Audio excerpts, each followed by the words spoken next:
Hello, and welcome to a Pokemon XD Gale Darkness video, where today I'm going to be completing the game with the Gen 2 Johto starter lines, those being Totodile, Chikorita, and Cyndaquil. And I've already done the first generation starters and the third generation starters, but I never actually got around to doing the second gen starters. And I'm not exactly sure why it's taken so long, but I decided to get to it now. And to make things a little more interesting, I'm going to make it a competition between all three to see who is the best between all the starters. And we have to start somewhere, so I decided to go with who I think will win, that being the Typhlosion line. Starting with Cyndaquil, who has 39 HP, 52 attack, 43 defense, 60 special attack, 50 special defense, and 65 speed. And when it evolves into Quilava, it has 58 HP, 64 attack, 58 defense, 80 special attack, 65 special defense, and 80 speed. And then when it finally evolves into Typhlosion, it has 78 HP, 84 attack, 78 defense, 109 special attack, 85 special defense, and 100 speed. And this is really the main reason why I think it's going to do very well, is that it is very fast, so it's never going to be outsped by anything. It has a solid special attacking stat, and all of its other stats are very good across the board. The only thing that it doesn't have is great type diversity. It has normal, fire, fighting, and earthquake, which is very nice, but I do think that the move pool is going to hold it back a bit, but I think that the stats are good enough to where it's not really going to matter. So with that, we go ahead and move on to our Cyndaquil in particular, which has a careful nature, raising its special defense but lowering its special attack. Definitely not the best nature it could have gotten, but the extra special defense could come in handy. It gets access to the Blaze ability, raising fire type damage when it's below a third of its max HP. And according to Bulbapedia, it gets Tackle, Leer, and Smokescreen by level 10. So with that, let's go ahead and move straight into the game. And at level 12, Cyndaquil gets Ember. And honestly, to no one's surprise, it gets through the early game very quickly, and we get to the battle against the Old Man. Now, as usual in these videos, I like to show the Old Man fight just because it gives Pokemon that evolve fairly early on a chance to really show off what they can do, as well as show some of the difficulties that they have. Luckily, what I'm seeing so far is that Cyndaquil is fairly well balanced across the board, so even though it's not doing an insane amount of damage, it's also not taking that much damage, and it's a respectably fast Pokemon as well.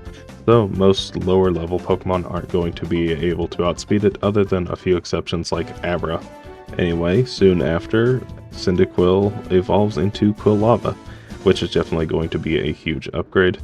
And then I decided to fight the Green Power Ranger this time, and that's because he has lower leveled grass type Pokemon that should all go down to 1 or 2 Embers at the most, except for his C-Dot at the end.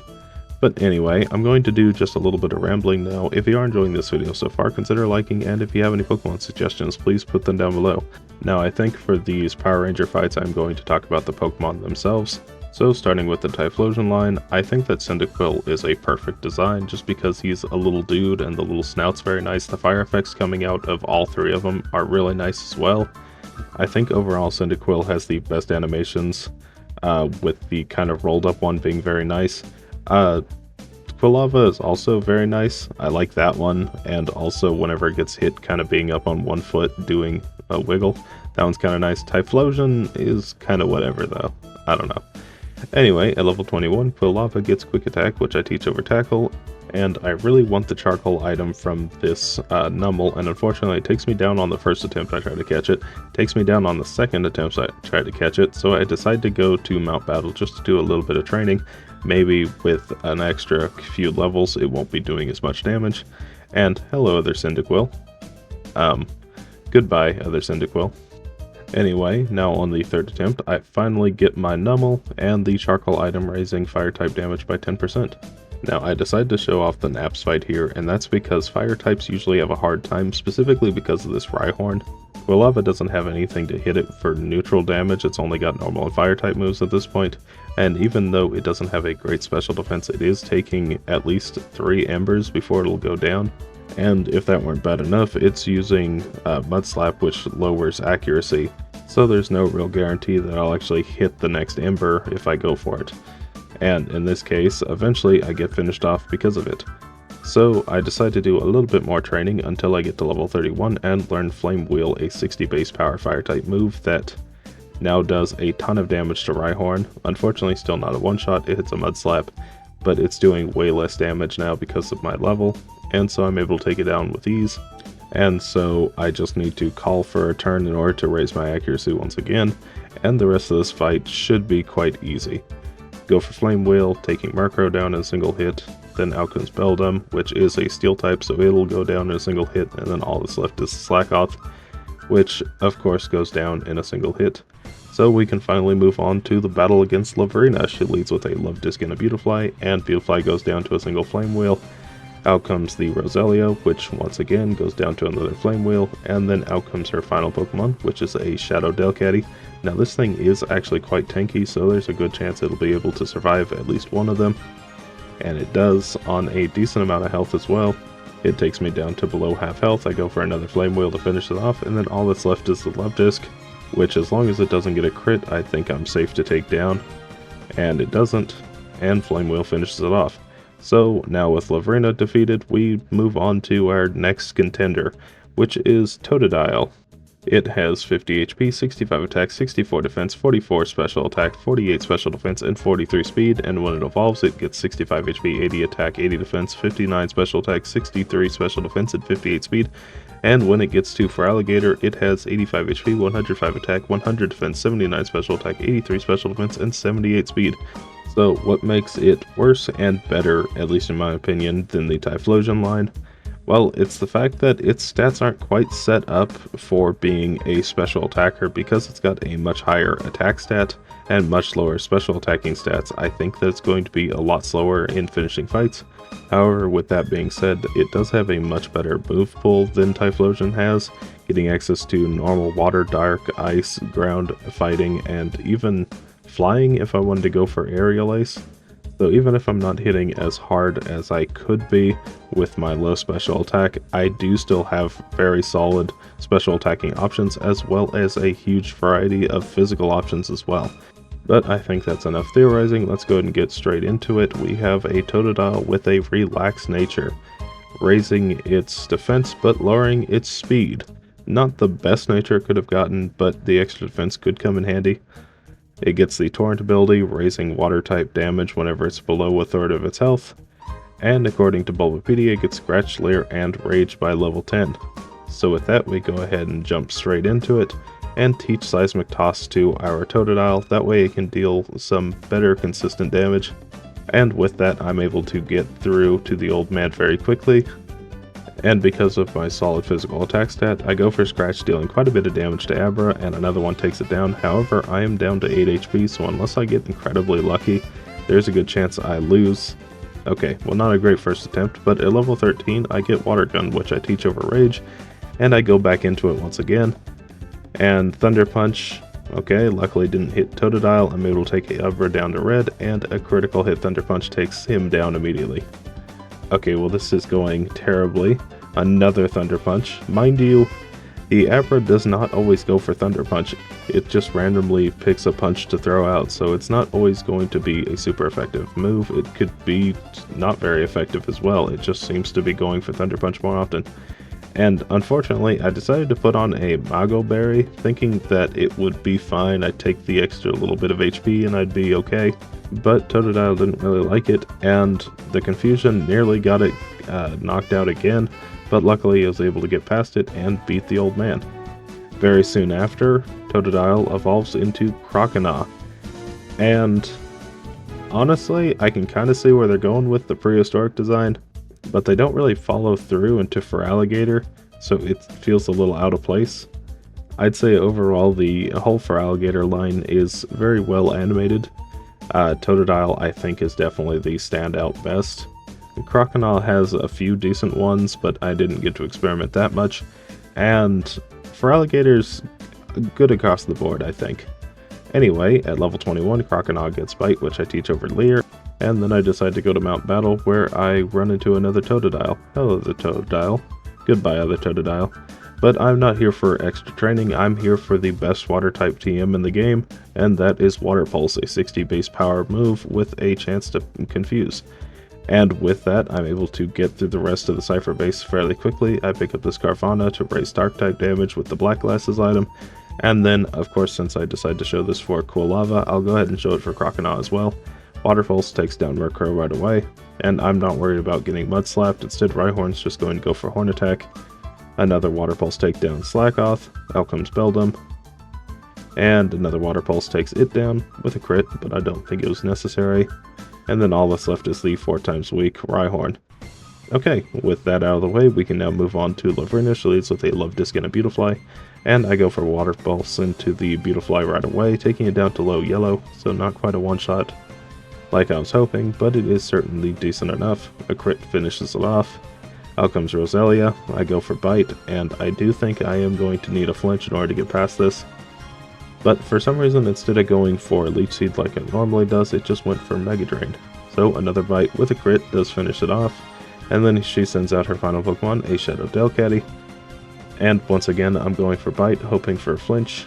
Unfortunately, I don't get it. I get taken down to 16 HP, down to 13. Water Pulse is luckily strong enough to take it down. And then all that's left is the Love Disc, who gets taken down nearly to half. Water Gun takes me down to 2, and Seismic Toss finishes it off. A very close fight, but we get right through it. And it's time to move on to the last competitor of this fight, which is the Meganium line. Starting with Chikorita, it has 45 HP, 49 attack, 65 defense, 49 special attack, 65 special defense, and 45 speed.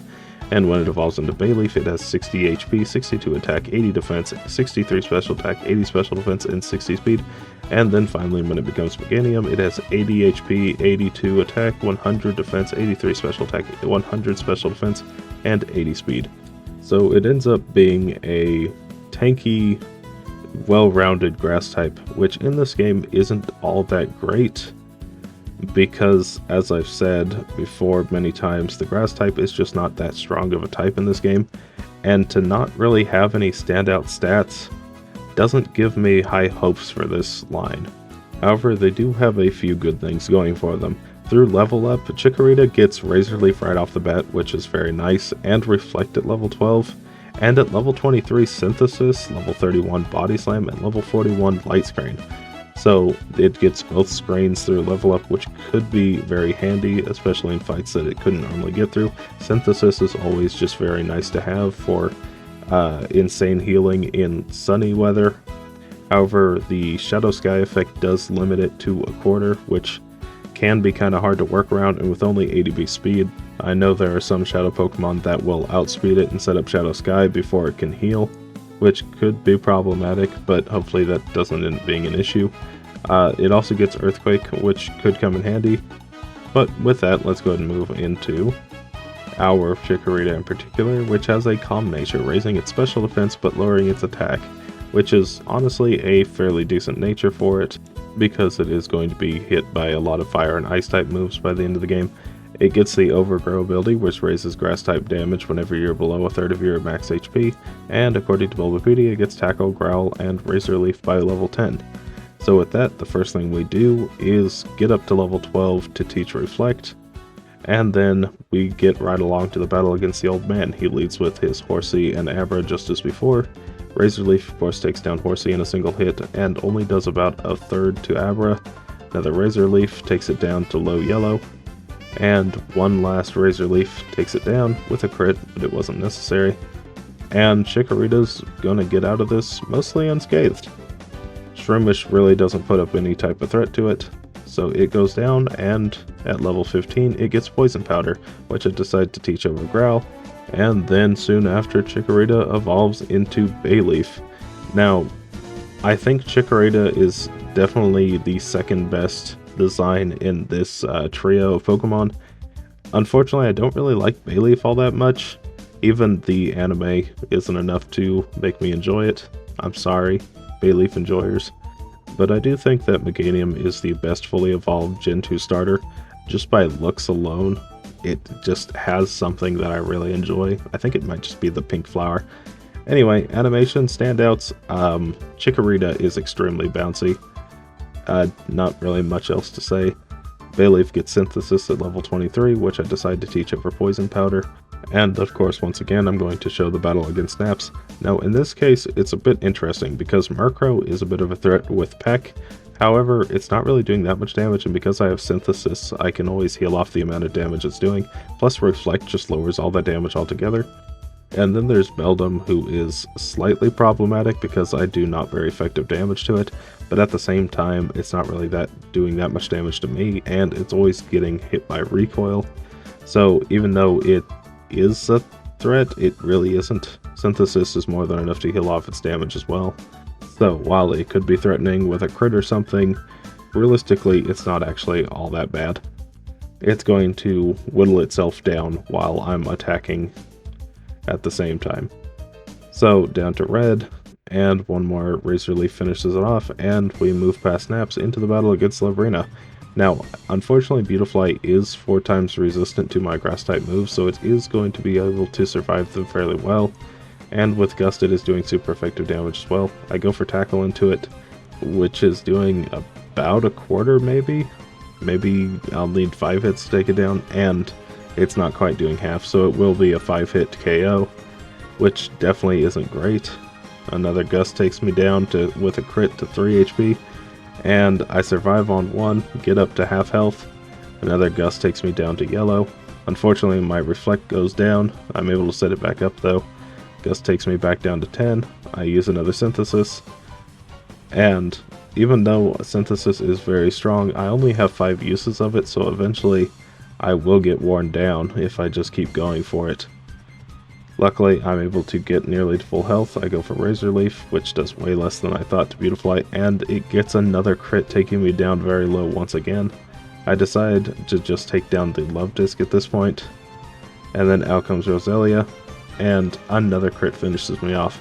So it's finally time to dive into my bag of tricks for one of my oldest favorite techniques, and that is Mimic. Now, Mimic is specifically useful for this battle because if you have a Pokemon that is going to be weak to Gust, Beautifly is almost always going to go for it. So you can Mimic it out from under it, and then now you have super effective damage to take it down, which unfortunately you only have 5 uses of, but Beautifly isn't that strong of a Pokemon, and if you're already resorting to the strategy, there's a good chance you're like Bayleaf and already a fairly high level.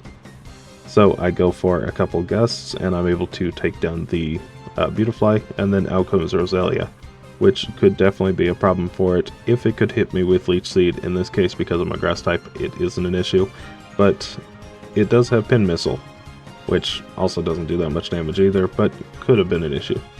Anyway, Roselia goes down to another Gust, and then out comes her final Pokemon, Delcatty once again. And now I can go back to Razor Leaf once I Synthesis, and Shadow Rush actually isn't doing that much damage. Razor Leaf takes Love Disc down below half. I get taken down to half health again. Go for another Razor Leaf, finishing off the Love Disc, and it takes Delcatty nearly to half. Now the thing is that when a move is spread across 2 Pokemon, it does have its damage. So when I go for another Razor Leaf here, it might actually be enough to take it down in a single hit. And not quite, very close though. Anyway, Delcatty goes down, and I have constructed this neat little chart to show how our Pokemon are doing throughout the run. Now, I know it's not all that flashy because I made it in MS Paint in about 20 minutes, but it should be good enough to get the information across. Anyway, I have 3 different sections throughout the game where I timed how fast they got there. I really wish I would have done more, but I forgot about it at the time. But at the moment, Meganium is actually leading the pack at 1 hour and 4 minutes, with Feraligatr following behind at 1 hour and 20, and unfortunately Typhlosion at 1 hour and 33, so it is starting to fall behind, but we are very early in the race right now, where all the times are fairly close together, and I think as we go along, they are going to get further and further apart. Anyway, let's go ahead and meet back up with the Quilava, where it runs into the obligatory Mirror B. And honestly, it couldn't be better timed because Quilava soon after evolves into Typhlosion, which should hopefully get us through the mid-game very easily. But with that, we also run into the Real Cam Tower to go pick up my 2 favorite TMs, Hidden Power and Protect. And at the same time, I'm also going to pick up the TM for Fire Blast just in case I need that extra damage later on. And I'm going to teach Hidden Power right away. And Typhlosion has Hidden Power Flying, which unfortunately overlaps a bit too much with Fire. so I'm not sure if I'm actually going to keep it all that long, but we go on to the Tutor Lady, and I'm going to teach Body Slam, because it's just a solid normal type attack. And then I decide to take a pit stop over at the Pyrite Coliseum, where I run into another Cyndaquil. Hello there, Cyndaquil. And the reason I'm here is to pick up a certain TM that you get after defeating all 4 rounds of the first Pyrite Coliseum battles, and unfortunately, I actually lose, which is quite surprising, but on a quick second attempt, I go ahead and get the TM for Brick Break, which I'm going to teach Typhlosion right away over that hidden power that I'm not going to use. And then I go into the battle against Snaddle. He leads with a Quagsire and a Lantern. I go for Body Slam into Quagsire, which doesn't quite one-shot, but does paralyze. So I decide to go after the Lantern instead, expecting a one-shot, but unfortunately it doesn't take it down, but it does get paralyzed as well. So at this point, I'm at a crossroads. I can either take down the Lantern or the Quagsire. I decide the Lantern because I've already gotten hit by a Rock Tomb. And this is the reason why I taught Brick Break, and it's specifically for this Lunatone, because I don't have anything to deal decent damage to it. And with a couple Brick Breaks, Lunatone goes down, and then out comes the Cast Form.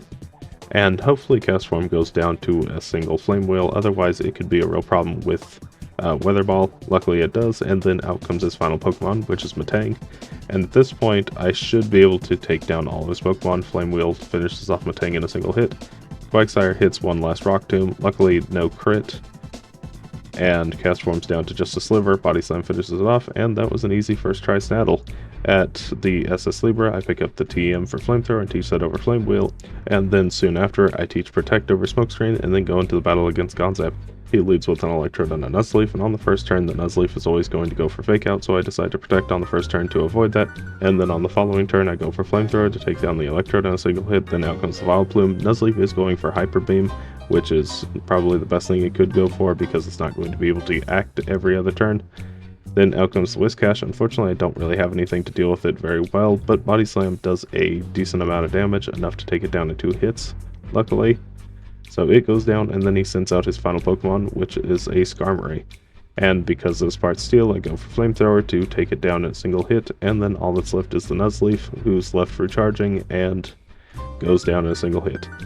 At the top of the pyramid, I get the TM for Earthquake, which I'm going to teach over Protect. And then I go into the battle against Gorgon. His Lairon always goes for Protect on the first turn, so I use Brick Break into Celio, luckily taking it down in a single hit, and then out comes the Slowking.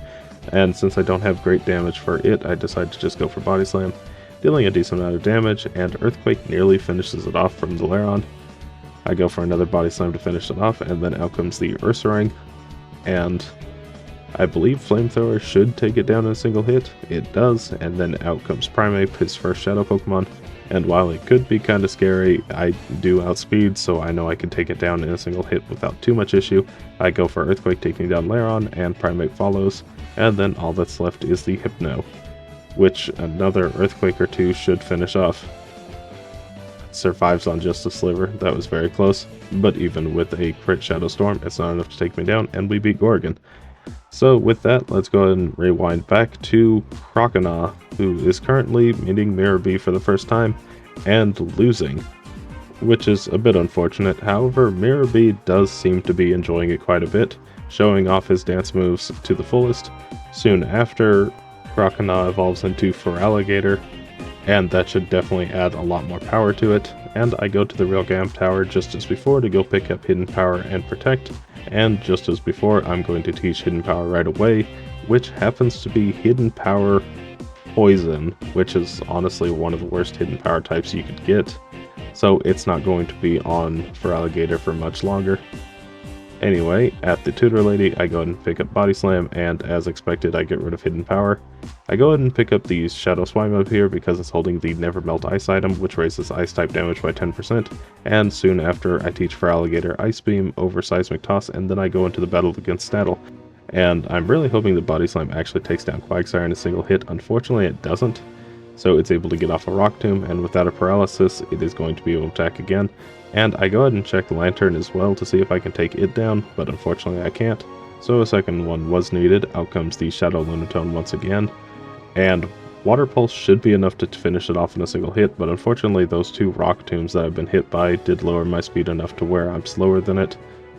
and another Rock Tomb misses, though I might be slower than the cast form as well. I am. Shockwave takes me down to 25. Body Slam does finish it off though, and then out comes Matang. Another Rock Tomb, lowering my speed even lower, and at this point, there's nothing I can really do to avoid a loss, and Feraligatr goes down. Now on the second attempt, I go for Bite into Lantern.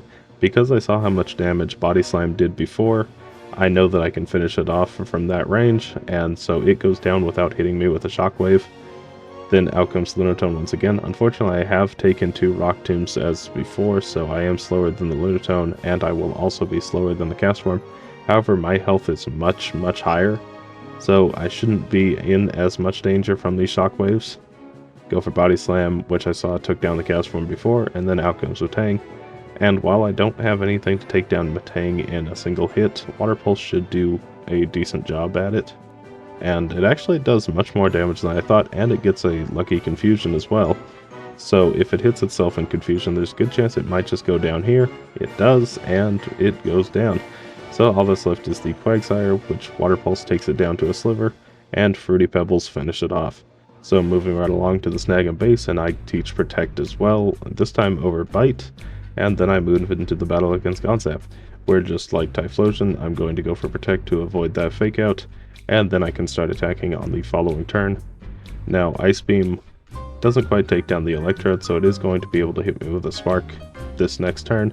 I go for another Protect, healing up just a little bit, and Spark takes me down to 29. I finish off the Electrode, then out comes Vileplume. Another Hyper Beam from Nuzleaf takes me down to 23 HP. Go for another Ice Beam, taking down Vileplume in a single hit, and then out comes the Whiscash once again. And because my health is so low, I decided to go for another Protect to heal up a bit, and the Whiscash is going for Spark, which isn't great. Body Slam doesn't finish it off, and I get hit by Spark, taking me down to 4 HP. I'm paralyzed, but not out of it just yet. Up to 22, Body Slam, and unfortunately, I get finished off by another Spark. So I decide to go beat up the rest of the trainers in the Snag base to get just a couple more levels, and I attempt it once again. I go for Ice Beam, and unfortunately Electrode still survives on just a sliver of HP, which is just a bit unfortunate because I am risking being paralyzed multiple times now. Luckily it doesn't happen. Ice Beam takes down the Electrode, and then out comes the Vileplume, which I already know goes down to a single Ice Beam, so it's not really a threat. Really, the next threat is the Whiscash, because it has Spark. So I decide to go for Protect, and it's going for Rock Tomb this time, which is definitely more favorable. I go for a Body Slam to take it down to low red, and it decides to swap over to Spark. Luckily no paralysis this time. Body Slam finishes it off, and then out comes his final Pokemon, which is Skarmory, and I go for Body Slam to finish off the Nuzleaf, leaving just the Skarmory left, and Ice Beam should be good enough to finish it off in 1 or 2 hits. But a crit works, and it goes down in a single hit. At the top of the building once again, I teach Earthquake over Protect, and then I go into the battle against Gorgon, and I go for Body Slam into the Celio, which doesn't quite take it down in a single hit, so it's able to get off a crit Earthquake, which did very little. Go for my own Earthquake, taking down Lairon and the Celio at the same time, bringing out the Slowking and the Ursaring, and I go for another Body Slam, this time into the Slowking, taking it down to low yellow. Another Earthquake crit, which is just very unfortunate, but it doesn't really matter, it's not doing that much damage to me. Whereas my Earthquakes are doing a ton of damage, taking down the Ursaring in a single hit. Then out comes both of his Shadow Pokemon, and I wouldn't be surprised if they also both went down to Earthquake in a single hit. Primeape goes down, and even Hypno goes down. Okay, well with Gorgon defeated, we now move back over to Bayleaf, who is getting Body Slam at level 31, which I decide to teach over Mimic, and then soon after evolves into Meganium, which it just looks so nice. Anyway, at the Real Game Tower, I go and pick up Hidden Power and Protect once again, but unfortunately Meganium gets Hidden Power Grass, which doesn't really do anything for it. There is one upside to it, and that's that it's 64 base power, so it is its strongest single target damaging move at the moment, which should definitely come in handy against Snaddle because he leads with Lantern and Quagsire, both very weak to grass, and Razor Leaf actually misses Quagsire. That's one of the downsides of Razor Leaf, is it's only 95% accurate, but with it having a higher crit chance and also hitting both targets, it is also very useful. But I go for Hidden Power Grass, not enough to take down the Cast Form, and I'm almost certain I misclicked there because there's no reason I should have aimed for Cast Form instead of Lunatone. But on the following turn, I take it down. Cast Form goes for Icy Wind, lowering my speed, and the Fruity Pebbles rain down, taking Cast Form just down to a sliver. I go for Razor Leaf, because even if it misses Cast Form, it's going to go down to the Fruity Pebbles anyway. And so I do a little bit of chip damage to Metang. And really the reason I'm going for Razor Leaf is because of that higher crit chance, which in this case pays off, and Metang goes down. So moving right along to Gonzap, and the nice thing about a grass type is that the Electrode isn't going to be using Spark because it's not very effective. Instead it's going to be using Sonic Boom, which does a fixed 20 damage, which at this point in the game is almost nothing, and Meganium has the ability to heal, so Electrode really isn't a threat at all. So instead I'm going to take down the Nuzleaf, and then out comes Vileplume, and I'm going to take down the Vileplume as quick as possible with Body Slam. Unfortunately it does look to be a 2-shot, but it does get paralyzed, and the paralysis comes through, so I'm able to take it down. And then out comes the Whiscash, and luckily because I do have grass type damage, I know I can take it down, and with Razor Leaf I can take down Electrode at the same time, which is very nice. And that just leaves one Pokemon left, that being the Skarmory. Now unfortunately I don't really have a great move to use against it. I tried the Hidden Power Grass, but that is 4 times resisted, and then I tried Body Slam, and that's doing about the same. So I guess Body Slam is better because it does have that chance to paralyze. So I just keep using it. Now I'm not actually threatened by the Skarmory whatsoever. It just takes quite a few hits to actually take it down. But eventually we beat Gonzap, and we go ahead and move on to the Pyramid, where I go ahead and teach Earthquake. But unlike the other two, it's not so cut and dry which move to get rid of. I decide Razor Leaf, though I do think Hidden Power also was a pretty decent option, but I go for Hidden Power to take down the Celio on the first turn. Then out comes Slowking, go for Hidden Power to take it down as well. And then out comes Ursaring. And now that these two are out together, I can go for Earthquake to take down the Lairon and deal decent damage to the Ursaring, not enough to take it down. Out comes Primeape. And Slash not really doing that much damage either. Go for another Earthquake, which nearly takes down the Primeape, but does finish off the Ursaring, bringing out his final Pokemon, once again, the Hypno. And then a Shadow Rush, really not doing that much damage either. I've been really taking for granted just how physically and especially bulky Meganium is, because even the Shadow Storm does almost nothing to it. So with that, we easily get past Gorgon, and now we move on to the final area of the game, where it is once again time to check in on how our competitors are doing. The current standings are Feraligatr at 3 hours, 3 minutes, and 30 seconds going into Cyndaquil Isle, Meganium in second place at 3:13:43 going into Cyndaquil Isle, and Typhlosion only 5 minutes behind at 3:18:16 going into Cyndaquil Isle. So this is still an incredibly close race. However, Cyndaquil Isle is the hardest area of the game by far. So this is the real test to see which Pokemon does incredibly well and which ones start to fall off very quickly. So with that, we go ahead and move back over to Typhlosion, where I'm going into the rematch against Laverna. She leads with a Gardevoir and a Gorbis this time, and I go for Earthquake right off the bat, taking down Gardevoir, but Gorbis survives on just a sliver of HP, getting off an Attract. So unfortunately, Typhlosion is infatuated now, so it's only going to attack half the time. And Roselia takes this time to get up a Leech Seed, and it goes down to an Earthquake, and Gorbis follows. However, that Leech Seed is then transferred onto her Shadow Altaria. She also sends out the Shadow Farfetch'd as well. Between the two, I need to get rid of the Shadow Farfetch'd first, because it likes to use Shadow Panic and confuse your Pokemon. And then all that's left is the Shadow Altaria, which Body Slam takes it down below half, it gets paralyzed, and another Body Slam finishes it off. So, a very easy Laverna. We move to the top of the volcano, where I run into Snaddle once again, and I go for Earthquake on the first turn, taking out Metang. Not quite taking out the Quagsire though, so it does have the opportunity to hit me with Mud Shot or Waterfall. And it lowers my speed with Mud Shot. Go for another Earthquake. Scizor survives on just a bit of HP as well, and then out comes the Shadow Solrock.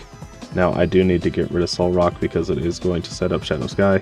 Unfortunately, a single Brick Break doesn't do the job, but it does get it down to half health, so it will go down this next turn.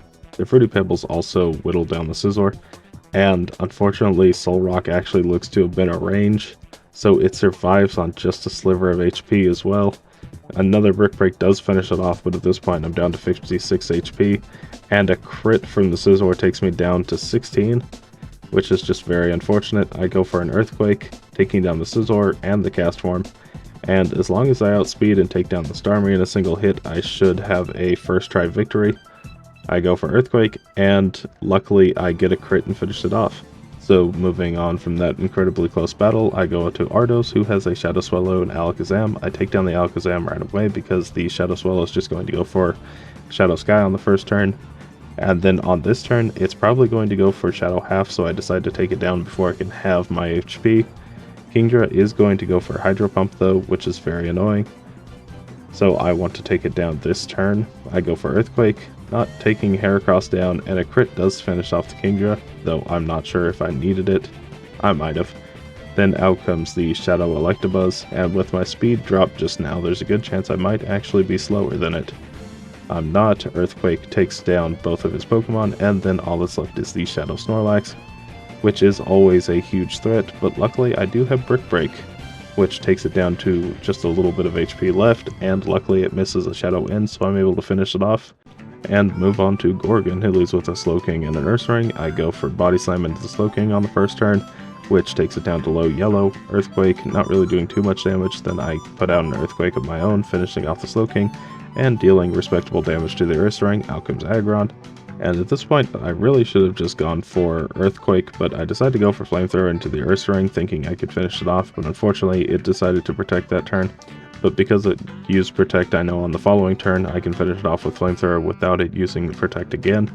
Then out comes Walrein. I go for Earthquake, taking down the Aggron in a single hit, and taking Walrein down to low yellow. Then out comes the Shadow Poliwrath. And if I can't take this down on the first turn, it is going to set up Shadow Sky, and unfortunately it does survive with half health. Walrein goes down, bringing out the Shadow Mr. Mime, and so Shadow Sky goes up, which will raise the damage of Shadow Storm whenever it comes out, but Earthquake finishes off the Poliwrath, and Earthquake finishes off Mr. Mime as well. Now before this next battle, I decide to teach Protect over Brick Break, and then I go into the battle against Eldis. He leads with a Shadow Manectric and Ninjask, and Ninjask decides to go for Protect on the first turn, and I decide to go for Earthquake to take down the Manectric. Then out comes Shadow Salamence, which with Intimidate lowers my attack, so my Body Slams are going to be doing much less damage, so I decide to use Flamethrower instead, which might not be the best option. I decide to check Body Slam as well, but Flamethrower seems to have been doing more. I go for Protect to heal up a little bit, and also to avoid the Silver Wind coming out. And another Flamethrower finishes off the Salamence, bringing out his Flygon, which could definitely be a bit of an issue for Typhlosion if it's going for Dragon Breath. But luckily it seems to be just going for Double Edge, which is much more manageable. I go for a Flamethrower, which takes it down to about a quarter of its health. And one more Protect, just so Ninjask doesn't hit me. And I go for Flamethrower to finish it off, which then brings out his Shadow Marowak. Now Marowak is going to be a huge issue because if I'm not able to take it down in a turn or two, it is going to finish me off very quickly. Luckily Flamethrower does finish the job, and so he sends out his final Pokemon, which is a Shadow Lapras, and because the Shadow Sky isn't set, it is going to do that first, meaning that it's not a threat if I can take it down in 2 hits, which I can. So another Flamethrower finishes off, and then all that's left is the Ninjask that just burrowed underground. So Flamethrower when it comes up, and that's Eldis. Okay, well, we move on to the big box legendary, Shadowlugia, and go for Flamethrower, dealing about a quarter. Shadow Storms are doing quite a bit of damage. Another Flamethrower, which this one actually seemed to be doing quite a bit more damage, so it must have just been a low range on the previous one and a high range on this one. A third Flamethrower finishes it off, and we move on to the final battle against Gravel. He leads with a Shadow Moltres and Rhydon, and I go for Body Slam into the Moltres, taking it down to nearly half. It does get paralyzed, but it gets a crit on Typhlosion, taking it down to 3, and Rhydon finishes it off. However, that first attempt, I was already very injured, so let's give it an actual attempt. I go for Body Slam, luckily paralyzing it again, but this time not doing nearly as much damage. Rhydon does hit again, taking me down to low yellow. So this is more than likely going to be a losing fight, so I decided to go for Earthquake to take down the Rhydon. That way I can see how much I'm going to be doing to the rest of his team. And with Moltres paralyzed, it's not nearly as big a threat as it would be normally. So I go for Flamethrower, taking the Executor down in a single hit. If I can take Tauros down in a single hit, that would be great as well. But for some reason, I get distracted from my goals, and I decide to go for Body Slam into Moltres, which doesn't make any sense because I just got intimidated, so it's not going to do that much. But anyway, we move on to the actual final battle for Typhlosion, its 4th attempt. And I decide to use up a few of my rare candies to get up to level 78, where I can now take Moltres down to half health with a single Body Slam. But the thing is that Rhydon is doing a ton of damage with its Shadow Ends, so I want to take it down as soon as possible because while Moltres is doing a decent amount of damage, it's not nearly as much as Rhydon's doing. I go for Protect once again, and then I can finally take down the Moltres, bringing out the Tauros. And as I learned on the 2nd attempt, Tauros is a one-shot with Flamethrower, so it's not a threat at all. Then out comes Articuno, which luckily I do have super effective damage for, so it shouldn't be too big of an issue. And I decide to go for Protect, heal up a little bit before I go for it, and Flamethrower surprisingly takes it down in a single hit. And so Greevil sends out his final Pokemon, which is Zapdos. Executor hits another Shadow End, dealing a decent amount of damage, so I decide to Protect to heal up to a little over half, go for Flamethrower into Zapdos, and take it down in a single hit as well. And Executor is all that's left, so Flamethrower takes it down, and we beat Greevil fairly easily. So moving on to Feraligatr, and I'm stumped on whether or not I should teach Hydro Pump over Water Pulse because it does a lot more damage, which Feraligatr might need because of its lower special attack stat, but it's also only 80% accurate. But I decide to go for it anyway, and so we move on to the battle against Lavrina, where I'm able to go for Earthquake on the first turn, and because of my higher attack stat, I can take down both of her Pokemon with ease. Out comes Roselia and the Farfetch'd. And because I have Ice-type damage, I can take down the Farfetch'd in a single hit.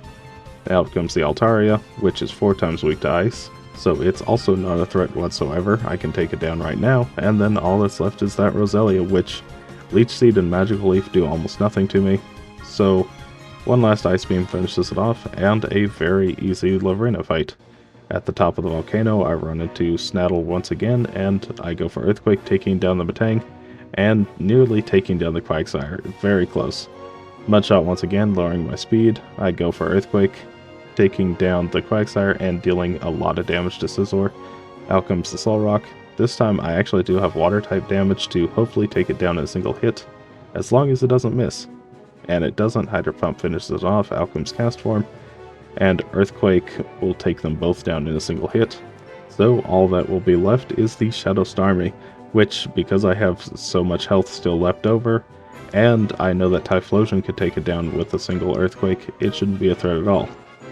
Well, actually, Typhlosion did get a crit, didn't it? Never mind. I mean, I believed in you 100% Feraligatr.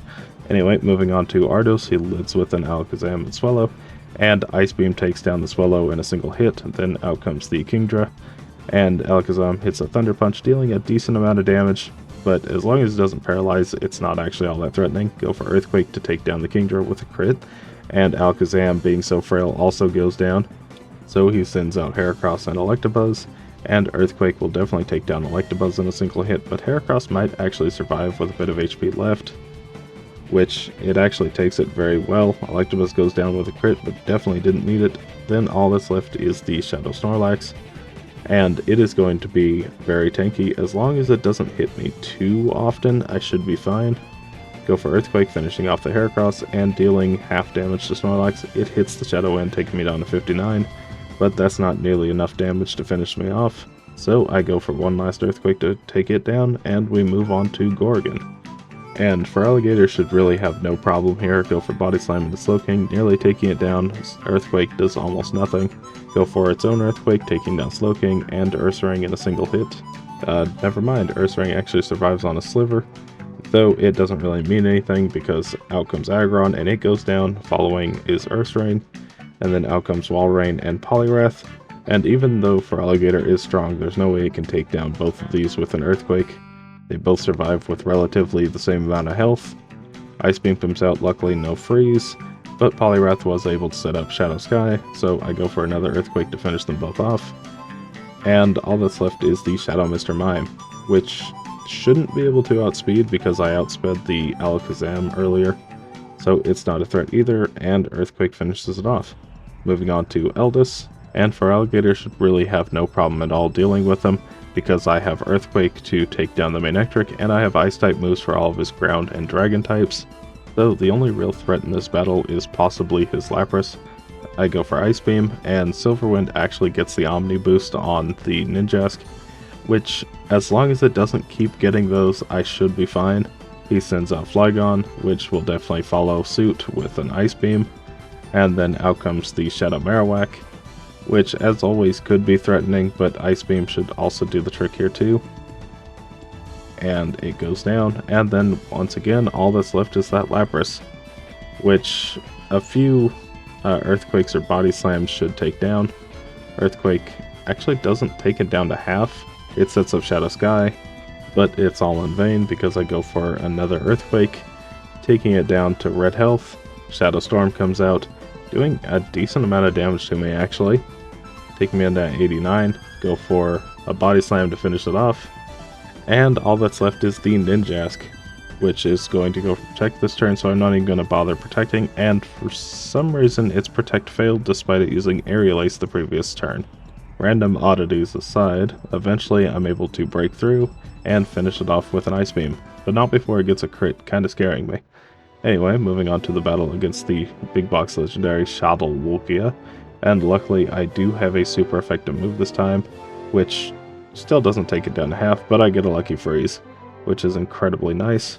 So I'm able to take it down without any fear, and we move on to Greevil once again. But this time I actually have a very powerful move in Hydro Pump, which takes down Moltres in a single hit. Then out comes the Executor. Rhydon hits a Shadow End, not doing too much damage, about a quarter. I go for Earthquake, taking down the Rhydon and dealing some damage to the Executor. Then out comes Tauros.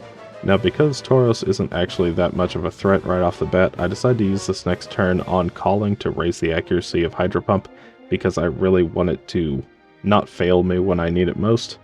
I go for a Hydro Pump, taking down Tauros with a crit, but I don't think it was necessary. Then out comes Articuno. Executor hits a Shadow End, taking me down to 85 HP, so I am getting quite low. I need to see how much Hydro Pump does to Articuno, and unfortunately it only does about half. Another Shadow End hits, finishing off Feraligatr.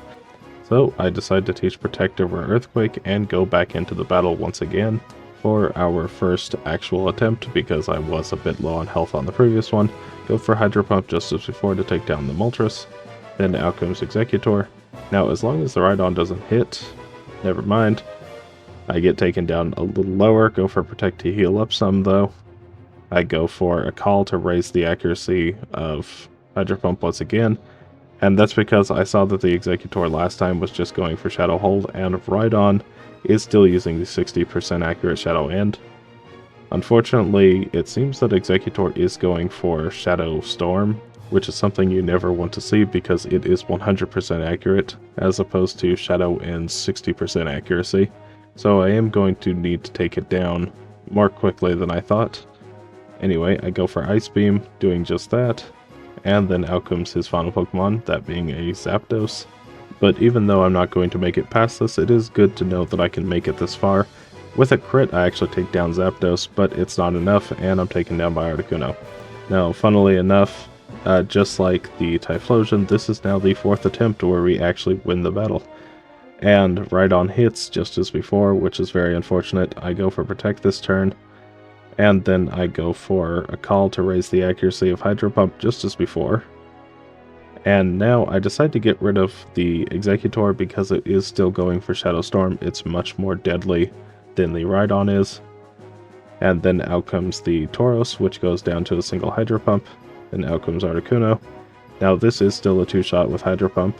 Even after using all of my rare candies, it still survives on just a little bit of HP, but it's not nearly as threatening anymore. I go for a second Hydro Pump to finish it off, and then out comes Zapdos, which, given that it went down to a single crit Hydro Pump before, Ice Beam should be more than enough to finish it off, and then all that's left is the Rhydon, who has been very kind and not actually hit us with too many Shadow Ends in this attempt. So, with the Greevil defeated, we now move on to our final contestant, Meganium, who goes up against the Lavrina fight, and is able to take down the Gorvis right away. Gardevoir is going for Ice Punch, but it's not really doing that much damage. Go for Earthquake, taking down the Gardevoir and the Roselia in a single hit. Unfortunately, it doesn't really have too much to use against these flying types, but Body Slam should do a decent amount of damage. It's not enough to take down the Farfetch'd, so I am likely going to get confused, which I do. So another Body Slam finishes it off, and then all that's left is the Altaria, so as long as I don't get incredibly unlucky, I should be able to take it down. I don't quite do half with Body Slam though, so it is going to be a 3-shot, and that's my first hit in Confusion. Unlucky crit. I snap out of Confusion though, so all that's left is to take it down with a couple more hits. With Lavrina defeated, we scale the Citadel Isle base one last time to meet up with Snaddle. He leads with the Quagsire and Matang, and I'm able to take down Quagsire in a single hit with Hidden Power Grass. And unfortunately, I get frozen by Matang right off the bat, which is incredibly unlucky. And Silver Wind is doing a decent amount of damage. Ice Punch takes me down to half. Now I do have Synthesis, so I'm not actually in too much danger here. But if Scizor does get some Omni Boost, it could become very dangerous very quick. I go for Earthquake, taking down Matang, and doing a sizable chunk to Scizor. Then out comes the Solrock, and I go for Hidden Power into it, taking it down in a single hit. Then out comes Cast Form. Another Silver Wind from Scizor, taking me down to 35 HP, but I'm pretty sure that was the last one. Flamethrower, not really doing that much damage, and Aerial Ace takes me down to half. I go for Earthquake, taking them both down. But Cast Form actually survives on just a smidgen of HP left. So unfortunately, I am going to have to leave Cast Form alive, which does always have the chance of burning or getting a crit, but Starmie is just too dangerous a threat to be left alive. So I use Hidden Power on both of them to take them both down. Moving on to Ardos, he leads with his Alakazam and Shadow Swallow, and I don't really have anything to take down the Swallow or the Alakazam at this point. Luckily, I do get a Paralysis, and Alakazam, could you please? There was no reason for that first turn freeze. That's so sad. Anyway, eventually I get whittled down enough and I go down. Okay, just very unfortunate. Go back into it again. Certainly it won't happen a second time in a row, right? Sets up Shadow Sky, and frozen once again. So after losing that attempt, I decide to move over to the Tutor Lady to go pick up the move Double Edge, which I'm going to teach over Body Slam for that extra bit of damage. And I go into the battle once again. I go for Double Edge into the Shadow Swallow, which still doesn't take it down in a single hit. Though it is very close, and it's very likely that it's a range, it's just very unfortunate that it is such a range that's that close. Anyway, I decide to take down the Alakazam, and it uses Shadow Half. Out comes the Kingdra, and I should be able to outspeed and take it out, but I want to heal a bit before then. And unfortunately, because the Shadow Sky is set up, I'm only healing a quarter of my max HP instead of half, though it ends up being a bit of a wasted turn. I go for Hidden Power to finish off the Kingdra, and then out comes Heracross. Luckily, Swallow is just going for Shadow Half, which is very nice.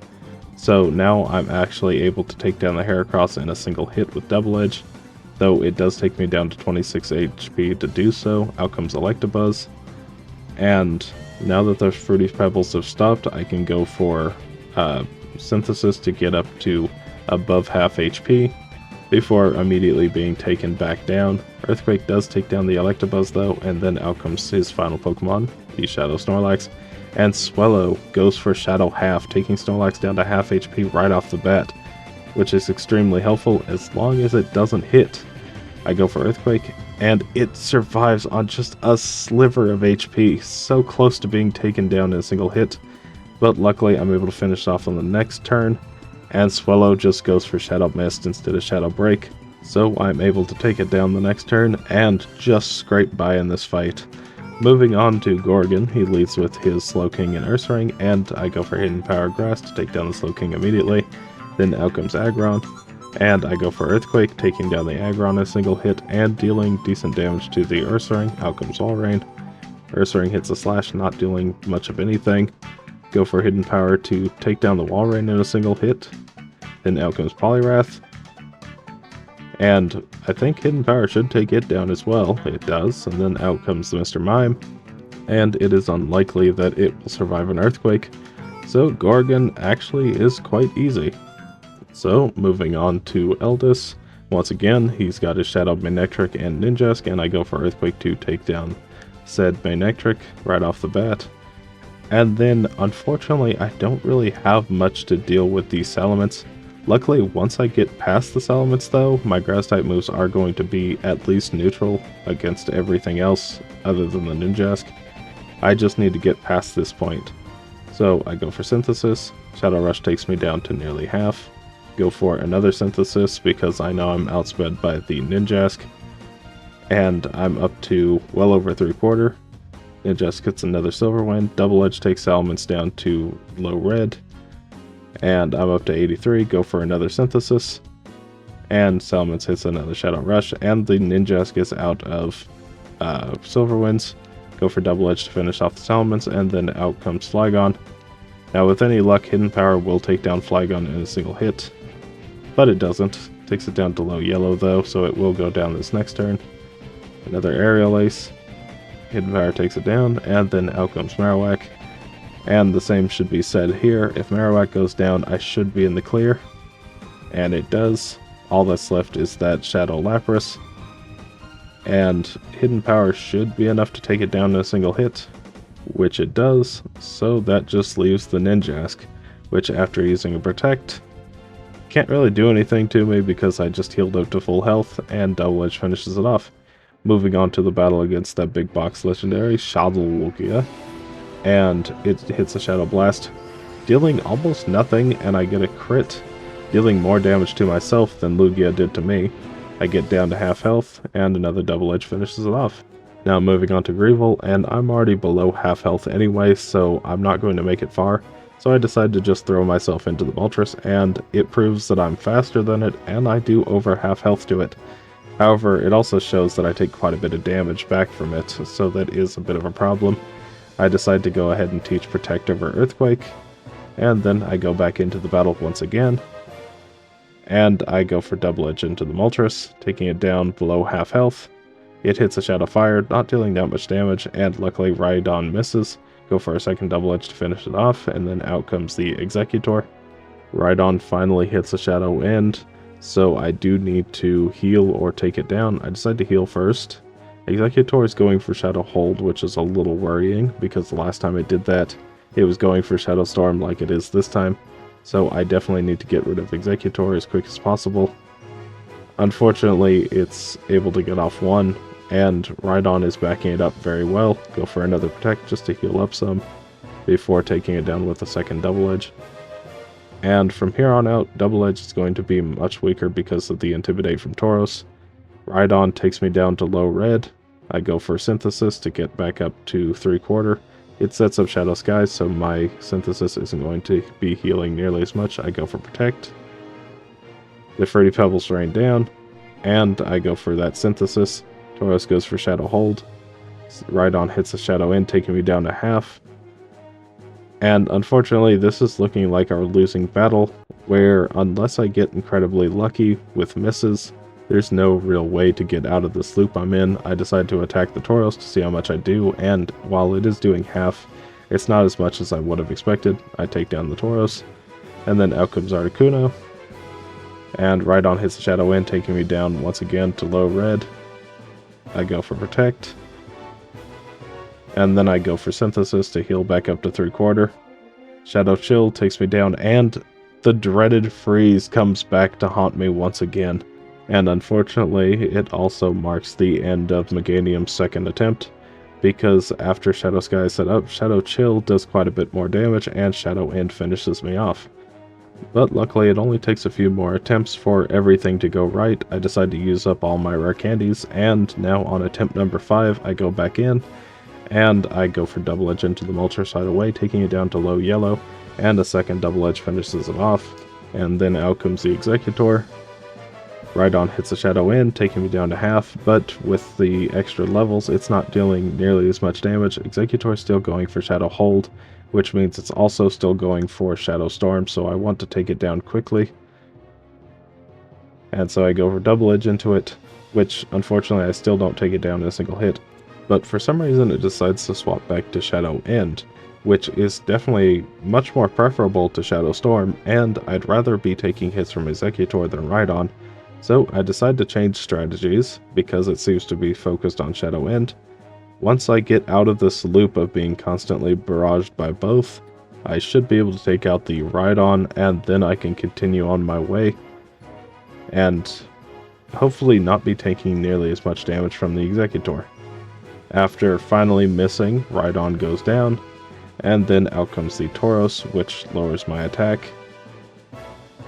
Exeggutor just has not missed though, which is very unfortunate. Hidden Power takes Tauros down to low red. Shadow Sky comes out, and so I go for Protect to stall out some of those turns, before eventually taking down the Tauros and bringing out Articuno, which up until this point has been a major thorn in Meganium's side, freezing it 3 out of the 5 fights. And I wouldn't be surprised if this battle goes about the same. I go for Double Edge, taking it down nearly to half, and a Shadow Wind takes me down to yellow, and I go for Protect to heal up a bit, then for Synthesis to get up nearly to full health, Shadow Chill, and there is the freeze once again. Luckily I do defrost right off the bat, so I'm able to use Protect and get up to nearly full health. Go for Double Edge into Articuno, taking it down to very low red, and Exeggutor is luckily missing quite frequently now. Go for another Protect to get rid of the Shadow Sky just a little bit quicker, and then I go for Double Edge to finish off the Articuno. Bringing out his final Pokemon, Zapdos. Exeggutor hits another Shadow Wind, taking me down to 72. I go for another Protect. And now that the Shadow Sky has gone away, I can go for Synthesis once again, or decide to take down the Exeggutor. I guess either way you look at it, it is risky because Zapdos does have the chance to always get a crit. However, Exeggutor hitting would have also been the nail in my coffin, so either way I was kind of in a bad situation. I guess I probably made the right play, a 60% versus a 1 in 16. But with a crit and a couple Double Edges, I'm able to take down the Zapdos and beat Greevil. So with that, it is finally time to see the full comparisons to see which of the Johto starters is the best in this game. But before that, I'd just like to say they all did incredibly well. Even Meganium, the grass type, which is honestly very surprising because grass types just aren't that great in this game. So before I even get to it, I just want to say that they all did incredibly well. However, one does need to be crowned the victor, and that is Feraligatr, who beat the game at a staggering 7 hours, 46 minutes, and 22 seconds at level 77 with only 12 losses throughout the game. Our runner-up, Typhlosion, beat the game at a time of 8 hours, 36 minutes, and 36 seconds at level 78 and lost only 8 times throughout the game, which is a notable improvement in terms of losses, but the hour difference does make it hard to actually slot it anywhere near Feraligatr. And in third place is Meganium, who beat the game at a time of 9 hours, 26 minutes at level 80 with only 12 losses. Which, for a grass type, is actually incredibly good. In fact, it finds itself in the A tier, making it the highest placed grass type I've used so far, and a solid Pokemon overall. Anyway, let's go ahead and talk about the pros and cons of each of these Pokemon. I guess I'll start with the champion. Feraligatr, despite having stats that don't quite match the typing, still does incredibly well, and also has, of course, the water type special of water and ice type moves, which always complement each other very nice in this game. However, it does have to go out of its way early to get a solid water type move over at Mount Battle, which did waste a little bit of time. And it's also not the fastest Pokemon in the world, so until I got those higher levels, it could have been outsped by a few things. Though I will say, once it got access to Earthquake, it definitely tore through the last area of the game very quickly, so it made up for a lot of time wasted early on. Anyway, moving on to Typhlosion, while I did think it was going to win, I guess its shallow move pool really caught up to it, and its terrible matchups into a few different trainers. However, Naps was definitely the most difficult because he was such a struggle in the early game. I had to get all the way up to level 31 to actually defeat him, and so I ended up wasting a lot of time getting to that point. Snattle was also a bit of an issue for it, because had I not gone to Pyrite Coliseum for Brick Break, I wouldn't have had any type of neutral damage to actually deal with the Lunatone. So unfortunately, it had to waste a good amount of time to actually get past some of these problems. Though I will say, other than these two outliers, Typhlosion is actually a very solid Pokemon throughout most of the game, and with its speed and solid attacking stats, it makes quick work of most of the bosses and random trainers throughout the game. So it is a very solid Pokemon. And also, I'm just realizing I forgot to bring this up at the beginning, but why does it take until level 60 for Typhlosion to get Flamethrower? That's just terrible. I don't know why they decided to wait that long for it. I know it gets Flame Wheel, but that doesn't really make up for the fact that it's missing out on one of the best Fire-type moves in the game that most other Fire-types get way earlier. So I'm glad that the TM is on the SS Libra, otherwise this would have been a very different run for it. And moving on to our final contender, Meganium. And unfortunately, Meganium didn't really have a horse in this race, and I knew that from the very beginning, because grass types just aren't that great in this game. However, Meganium has completely surprised me by not only being a great grass type, but by being a Pokemon that looks woefully underwhelming. Like, its stats do nothing to show just how incredibly strong it is. And in fact, being a mono grass type, I thought would be a huge disadvantage for it with how many weaknesses it has, but it actually ends up being quite resilient despite that. And the other thing I might note is that I think the reason that Meganium just does much better than all the other grass types that I've used up until this point is that it's not reliant on gimmicky strategies whatsoever. It gets Poison Powder, but I replaced that right off the bat because I didn't want to use a 75% accurate move. But a lot of the other grass types that I've used are more or less reliant on those gimmicky strategies, using those poison powders or your sleep powders or whatever. And unfortunately, it causes them to be very inconsistent. Now, part of that is specifically me. Okay, when I see a move like Sleep Powder and I see that as my best option, I am almost always going to go for Sleep Powder, despite the fact that more than likely I can take down the opponent in just 1 or 2 hits and completely avoid that altogether. But the thing is that that's not always the case. Sometimes Pokemon are put into bad situations, or are just bad Pokemon in general that need that type of move in order to get by. That being said, this has definitely given me a new light on the grass type, and hopefully whenever I try a grass type again, it will be incredibly strong. So with that, if you did enjoy this video, consider liking and subscribing. If you have any Pokemon suggestions, please put them down below. Thank you so much for watching, and bye.